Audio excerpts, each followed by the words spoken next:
Okay, another video na naman tayo ngayon mga kaibigan. Actually, short video lang ito para dun sa mga nagtatanong kung paano raw gawin ang engine brake at kung saan ito ginagawa. Okay, so dito mga kaibigan sa video na to, ipapakita ko po sa inyo kung paano gawin ang engine brake at kung saan lamang ito ginagawa.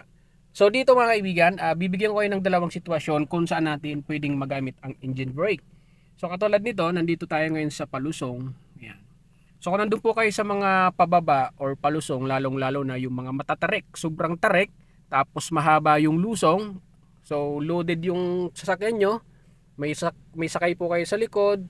So ang gawin nyo po mga kaibigan, bago po kayo lumusong sana ng tuluyan, so ilagay nyo na sa pinakamababang gear.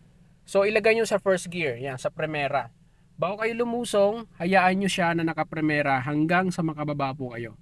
So ano ang benefits ng engine brake? So ito po kasi mismong engine po ang magpapabagal ng kotse nyo gamit ang premera, yung transmission nyo, naka gear 1 siya. So ang gagawin nyo na lang sa brake pedal nyo, so unti-unti nyo na lang lalagyan ng pressure para makatulong rin sa pagpapabagal ng inyong kotse.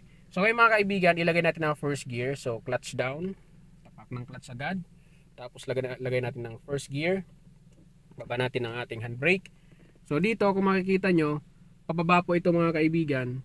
So hahayaan ko na siyang umabante ng dahan-dahan.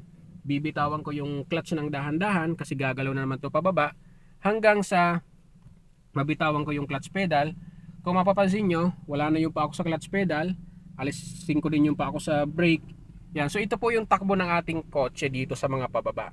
Yan. So mabagal lang po siya. Yan. Kasi naka-premiera po yan mga kaibigan, naka first gear siya. So pwede nyong tulungan ng kaunting brake. Yan, lapatan nyo lang ng kaunting brake sa paa nyo hanggang sa makababa po kayo dito sa pinakang patag, and then saka po kayo tuloy-tuloy na pumabante. Yan, pwede na kayo magpalit ng second gear niyan pagka nandito na po kayo sa baba.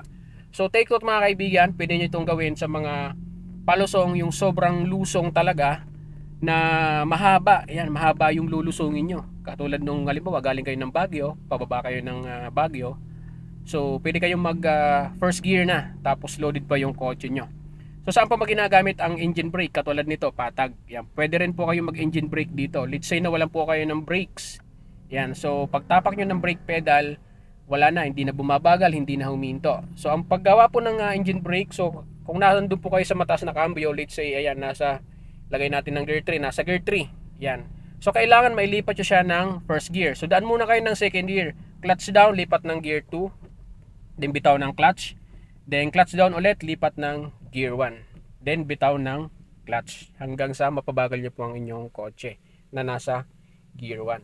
Yan. So yun po yung mga sitwasyon mga kaibigan ng paggamit ng engine brake. No? It's depend po sa magiging situation ng kalsada. Or halimbawa naman na wala nga po kayo ng preno, yan, pwede nyo pong gawin ang engine brake. So makakatulong pa sa yan sa pagpapabagal ng iyong kotse in case man nandun po kayo sa mga palusong, or di kaya na may nandun po kayo sa patag, or nawalan po kayo ng brakes. So yan, sana po nakatulong sa inyo ang video na to, especially dun sa nagtanong, sa mga beginners, sa mga new drivers, at sa mga nag-uumpisa pa lamang mag-aral, mag-drive. That's it!